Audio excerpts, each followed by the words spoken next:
आणि माझी सहकलाकार म्हणू शकत नाही, नाही मालिकेमध्ये असलेली सहचारिणी म्हणजे हेमांगी माझी खूप जुनी मैत्रीण असल्यामुळे आमचं इक्वेशनच वेगळं आहे पहिल्यापासूनचं. आणि आमची खरोखर देशमाने फॅमिली ही पहिल्या अर्ध्या तासामध्ये भेट झाल्यानंतर जेव्हा आम्ही एकमेकांसाठी अनोळखी होतो, पहिल्या अर्ध्या तासामध्ये आम्ही कायमची सोबती झालो.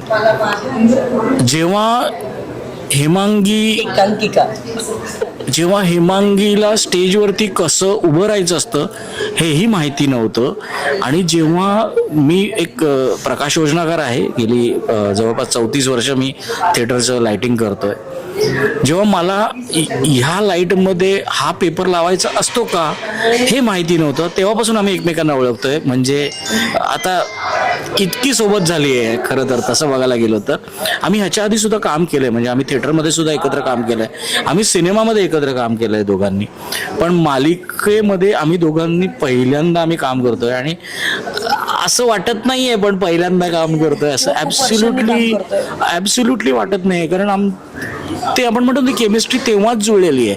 त्याच्यामुळे असं नाहीये की ते हिला अगं बाई इकडे उभी राहा तर तो स्पॉटलाईट तुझ्यावरती येईल आणि मग पुढे एक शिवी जशी नेहमी येते तशी हो मग थोडीशी इकडे जाऊ का, इथपासूनची आमची ओळख आहे. आणि आज मला सांगायला अत्यंत आनंद होतो, म्हणजे आमच्या सगळ्या जुन्या ग्रुपमध्ये पण मी नेहमी सांगत असतो ही गोष्ट की यार हेमांगी काय होती आणि आज काय झाली आहे यार ती. आज मला खरंच एक गोष्टीचा आनंद वाटतो की मी ज्यावेळेला हेमांगीला एखादा सीन करताना समोर बघत असतो ना, मला इतक्या गोष्टी तिच्याकडनं शिकायला मिळतात ना. एक अभिनेता म्हणून म्हणतोय मी की मी एक टेक्निशियन म्हणून खूप काम केलंय, मी बिहाइंड द स्क्रीन खूप काम केलंय. म्हणजे मी पटकन हेमांगीला सांगेन हेमांगी ही रिॲक्शन बरोबर नव्हती तुझी, हे मी एका क्षणाला सांगू शकतो, कारण मी दिग्दर्शन विभागात पण तितकंच भरपूर काम केलेलं आहे. पण मी ज्यावेळेला हेमांगीला सीन करताना बघत असतो मॉनिटरवरती, त्यावेळेला मला जाणवतं यार हे असं आपल्याला करता आलं पाहिजे एक आर्टिस्ट म्हणून. आणि ती पण तितकीच एक चांगली मैत्रीण आहे आणि त्याच्यापेक्षा जास्त ती खूप चांगली को-आर्टिस्ट आहे.